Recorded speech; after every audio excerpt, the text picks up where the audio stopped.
Okay, in this section of 4.2, I'm just going to go over another one of the handouts, the extra handouts that was given to you in my math lab.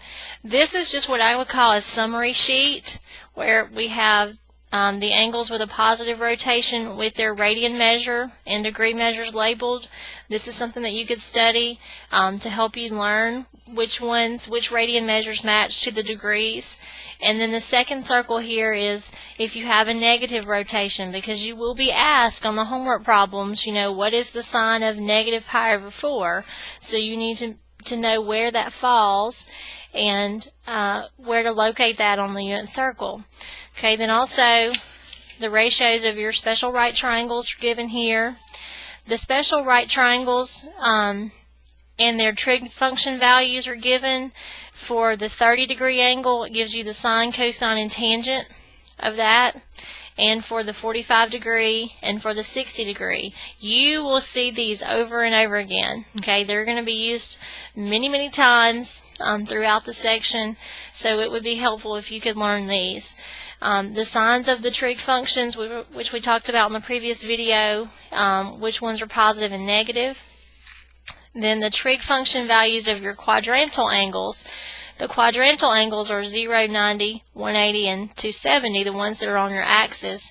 And so it gives you the sine, cosine, and tangent for each one of those also, which you could find this, you know, if you looked at your unit circle, but it's just kind of detailed for you here.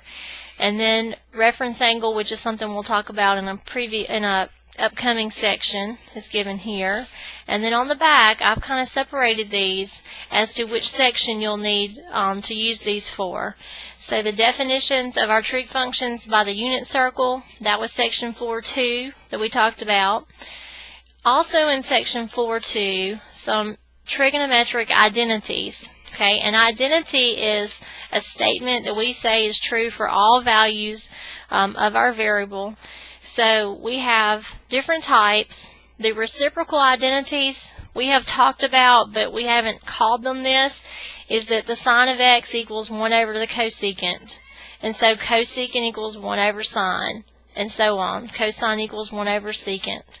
Secant equals 1 over cosine. Tangent equals 1 over cotangent. Cotangent equals 1 over tangent. So those are your reciprocal identities. You should know these. What we have not talked about yet are the quotient identities. Okay, remember over here we said tangent is equal to y over x. Okay, well what is y? Y is sine. X is cosine. So I could replace that y and x with sine and cosine. So that's where we get the quotient identities. And so therefore cotangent would be the reciprocal of this, so cosine over sine. Pythagorean identities, the first one, very important, sine squared of x plus cosine squared of x is equal to 1. The other two are actually derived from this first. If I divide everything by sine squared, then I'm going to get this one here, 1 plus cotangent squared of x equals cosecant squared of x. If I divide everything by cosine squared, then I would get 1 plus tangent squared x equals secant squared of x. So these are our Pythagorean identities, which can be used. If you were given a sine and you wanted to find a cosine, you could use this identity to help you find that. Then the last part of the identities that you see are the even and the odd identities. Remember in chapter 1 we talked about even and odd functions. An even function, when you can substitute a negative x into your function and it equals back to the original function, then it's even. If it's the opposite, then we say it's odd. So by looking at these identities, I can see, look at cosine. The cosine of negative x is equal to the cosine of x. The secant of negative x is equal to the secant of positive x. So that means that cosine is even. Okay?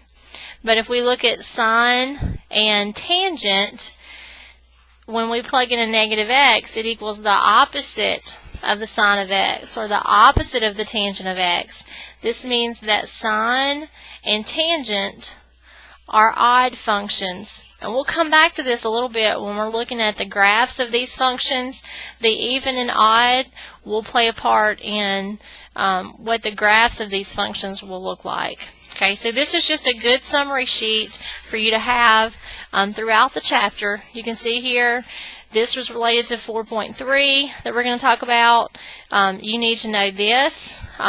Related to 4.4 that we're talking about here. You'll need to know also those values. So this is just a good sheet to have as you go throughout the chapter.